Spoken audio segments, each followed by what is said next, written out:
El trabajo de un director de centro es intenso, divertido y nada monótono. Los colegios tenemos la obligación de evolucionar cada año, cada curso escolar. Si no ponemos emoción en el aprendizaje y si no ponemos emoción en el trato y en la relación entre los alumnos y entre los alumnos y los profesores, nada de lo que pongas encima va a funcionar. ¿Cómo encaja el uso de recursos digitales dentro de la estrategia? Con normalidad, es decir, con normalidad. El uso de recursos digitales ya no forma parte de ninguna modernidad, sino que es simplemente algo que está pasando en el mundo laboral, en el mundo del ocio y también en el mundo educativo. Que no nos encajan los libros de texto al uso, no nos encaja el aprendizaje secuencial, eso no existe. Los niños no aprenden secuencialmente, los adultos tampoco, sino que aprendemos pues, del ambiente donde estamos y nosotros tenemos que darles experiencias de aprendizaje relevantes para que puedan ir progresando en sus habilidades. Hola, hoy nos hemos desplazado a Ágora Sant Cugat International School para hablar con Jordi Ros Sabater, que nos va a explicar un poquito en qué consiste su trabajo y cómo se desarrolla el día a día en este centro. Jordi, si nos puedes hacer el favor de presentarte, nos gustaría conocer un poco sobre ti. Hola, buenos días. Bueno, tengo el placer y el orgullo de dirigir este colegio, dirigir Ágora Sant Cugat International School desde hace 2 cursos escolares. Anteriormente estuve ejerciendo de subdirector en este colegio y mi trayectoria profesional pues tiene ya unos cuantos años, básicamente en escuelas internacionales con el continuum de los programas de la IB. Muy bien, muchas gracias por abrirnos las puertas de Ágora. Un placer. ¿Puedes explicarme un poco en qué consiste tu día a día? ¿Cómo es el trabajo de un director de centro? Bueno, el trabajo de un director de centro es intenso, divertido y nada monótono. Tenemos la suerte de poder trabajar con alumnos, con niños, con jóvenes y eso es una enorme suerte porque te mantiene siempre activo, te mantiene siempre al tanto. Tenemos también la suerte de que las familias del colegio confían en nosotros para compartir lo que más quieren, que es la educación de sus hijos. Eso es una suerte, pero también es una gran responsabilidad. Y con esta combinación de las dos cosas, ¿no?, de trabajar con niños, con jóvenes y con, ¿cómo lo diría?, aceptar esta responsabilidad y esta confianza de las familias, eso es lo que constituye básicamente el día a día del colegio. Y a lo largo de todos estos años de trayectoria, ¿cómo ha evolucionado el proyecto educativo de Ágora? Bueno, ha evolucionado muchísimo y de hecho sigue evolucionando. De hecho, los colegios, por el simple hecho de trabajar con niños, de trabajar con jóvenes, tenemos la obligación de evolucionar cada año, cada curso escolar. Los alumnos que ahora mismo están cursando educación infantil, dicen los estudios que seguramente van a vivir 100 años. Si nosotros en los últimos 20 hemos vivido toda esta revolución, pues no podemos ni llegar a imaginar qué, digamos, evoluciones y qué revoluciones les va a tocar vivir a ellos. Ese es justamente el reto de la educación, entrenarlos para ese futuro. Y precisamente en este futuro que nos estás contando, ¿cuáles son los pilares de Ágora? Los valores, los puntos fundamentales que se fundamenten en el proyecto educativo. Bueno, justamente en eso no hay tanto cambio. El hecho de la liquidez de la sociedad actual y de la incertidumbre hace que sean todavía más necesarios esos valores que son los que permanecen y que siempre, en cualquier circunstancia que se vayan a encontrar estos jóvenes cuando se conviertan en adultos, van a necesitar. Estamos hablando de compromiso, estamos hablando de esfuerzo, estamos hablando de interculturalidad, estamos hablando de empatía, estamos hablando de habilidades, de soft skills que van a necesitar en cualquier trabajo o circunstancia que vayan a estar. Esos valores, ese ideario es más necesario que nunca hoy en día.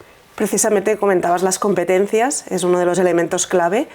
¿Cómo las trabajáis? ¿De qué forma se abordan dentro del proyecto educativo? Bueno, eso forma parte de la esencia del colegio. Nosotros, lógicamente sí, educamos a los estudiantes para ese futuro, les damos herramientas y estrategias para que sean competentes en ese futuro, pero lo hacemos desde la inmediatez. Cualquier tema, desde los más pequeñitos de infantil hasta los mayores de bachillerato que se trate, intentamos relacionarlo y lo relacionamos con una situación o con situaciones reales que ellos tengan cercanos. Y ya no sirve eso de ¿para qué aprendo una ecuación? No, ellos tienen que entender exactamente para qué lo aprenden y en qué puede resultarles útil en este momento. Justamente, Ágora es un centro IB que tiene sus particularidades y sus características. No sé si me podrías explicar un poco en qué consiste la metodología IB. Bueno, no creo que tengamos mucho tiempo, pero si tuviese que resumirlo, diría que el IB nos da un marco lo suficientemente estable y al mismo tiempo que evoluciona de una forma constante como para que el colegio o los colegios que forman parte de esta comunidad se sientan cómodos y puedan, cada uno, digamos, desde su mirada, hacer evolucionar su proyecto educativo. Hay varias características fundamentales, pero la solidez y el rigor académico es una de fundamental, esa mirada intercultural internacional es otra mirada fundamental, y la tercera, por decir solo tres, tendría que ver con esa mirada crítica, ese pensamiento crítico que trabaja en los alumnos, y no solo en los alumnos, sino también en los profesores y en toda la comunidad. Esas serían las tres características principales que hacen que sea un modelo educativo confiable. Y a nivel metodológico, ¿cómo se desarrolla este pensamiento crítico, por ejemplo, que citabas? Bueno, hay varias formas y depende de cada edad, pero simplemente intentamos que los estudiantes se cuestionen cualquier aspecto antes de darlo por cierto, y eso es especialmente trascendente en el mundo de hoy en día, especialmente los más jóvenes que empiezan a tener acceso a redes sociales donde se tienen que enfrentar a una serie de contenidos sin curar, sin estar revisados, y tienen que utilizar ese espíritu crítico, ese cuestionamiento, ese pensar, ¿eso por qué me lo dicen? ¿Eso es verdad? Pues eso es lo que aprenden en el colegio cada día. Y en este contexto me gustaría que me explicases un poco cómo encaja el uso de recursos digitales dentro de la estrategia. Bueno, con normalidad. Es decir, con normalidad. El uso de recursos digitales ya no forma parte de ninguna modernidad, sino que es simplemente algo que está pasando en el mundo laboral, en el mundo del ocio y también en el mundo educativo. Nosotros somos bastante eclécticos en ese sentido, y cuando tenemos que utilizar recursos físicos manipulables los usamos. En varias asignaturas, hacemos clases fuera, outdoor, pero también no queremos negar esa parte tan importante de educación que dan los recursos digitales a los estudiantes. Los van a usar, los seguirán usando en su vida profesional, académica y en su ocio, y necesitamos que también sepan cómo hacerlo. Antes me comentabas que utilizáis diferentes plataformas y diferentes tipos de recursos. ¿Cómo encajan estas plataformas educativas, digitales, dentro del modelo IB? Bueno, perfectamente. De hecho, los modelos IB son modelos básicamente metodológicos, donde sobre todo en el PYP, en el MYP, en primaria y en secundaria, no están enfocados en conocimientos ni en saberes, sino que están enfocados en estrategias y en competencias. Entonces es el colegio el que selecciona los conocimientos de los saberes adecuados para desarrollar esas competencias y esas estrategias. Con lo cual, el hecho de poder disponer de manera inmediata y online de todos esos recursos nos encaja perfectamente. Muy bien, y me gustaría que me compartieses una experiencia utilizando la tecnología, un proyecto que hayáis realizado y que os haya funcionado y que nos podáis mostrar como un ejemplo de buena práctica. Uy, hay muchos, ¿no? Pero mira, tendrás que elegir uno. Sí, pues voy a elegir dos, ¿vale? Voy a elegir Perfecto. dos. Mira, uno del ámbito más de la tecnología, que es todo lo que tiene que ver con el desarrollo del pensamiento computacional a través de la robótica. Justo este año pues iniciamos un proyecto de robótica, un club de robótica con unos estudiantes de primero de ESO, muy jovencitos, y justo, bueno, pues por ejemplo quedaron segundos en el campeonato de Cataluña, de nada, que no tenían... está muy por encima de las expectativas, justamente no tanto por la programación o por el resultado, sino por el desarrollo de ese pensamiento crítico que estábamos comentando antes. Eso en tecnología. Y otro muy importante, o que me gustó mucho, es que los estudiantes de lengua producieron textos, producieron cuentos, producieron relatos. Esos cuentos, gracias a la tecnología, pudieron editarlos y después pudieron leerlos junto con los estudiantes más pequeñitos de infantil. Es decir, que enseñaban a leer a los estudiantes, a los niños de infantil, con sus propias producciones literarias, y eso causó un impacto muy bueno en todos, en los más pequeñitos y también en esos pequeños jóvenes autores. ¿Y tuvo impacto en la motivación del alumnado? Por supuesto. ¿Tipo de proyectos? Por supuesto, es lo que te comentaba antes. Eso es algo práctico, que tiene una utilidad real, que ven el efecto que tiene su trabajo inmediatamente en otras personas, en este caso en alumnos más pequeños. Y bueno, ya sabes que normalmente no es fácil que los alumnos redacten, escriban, corrijan y aparte ilustren. Porque fue una combinación, digamos, de varias disciplinas, pues en ese caso estaban altamente motivados. Y verlo eso impreso, gracias a las nuevas tecnologías y en formato físico, y utilizarlo fue espectacular. Muy interesante. Me gustaría también que me contases un poco cuáles son los principales desafíos a los que tenéis que hacer frente, tanto desde el uso de la tecnología como en el día a día de Ágora. Bueno, hay varios desafíos identificados y seguramente hay otros por identificar, pero yo seleccionaría dos o tres ámbitos. En primer lugar, en el ámbito emocional, es decir, el trabajo de fortalecimiento y de trabajo de las emociones en los niños jóvenes, en los estudiantes, cada vez es más importante. Si no ponemos emoción en el aprendizaje y si no ponemos emoción en el trato y en la relación entre los alumnos y entre los alumnos y los profesores, nada de lo que pongas encima va a funcionar. Entonces, ese es uno de los retos más importantes, porque los estudiantes, digamos, emocionalmente han cambiado o están cambiando en los últimos años. Ese es un tipo de reto. Hay otro tipo de reto que siempre tenemos presente, que es asegurarnos de que lo que están haciendo en el colegio va a ser pertinente, va a ser relevante en su futuro, y no que estamos utilizando su tiempo para aprendizajes de algo que ya, digamos, no van a utilizar. Este es el segundo reto. Y el tercer reto está, bueno, ya es apunta, yo creo que va a ser la inteligencia artificial lo que va a hacer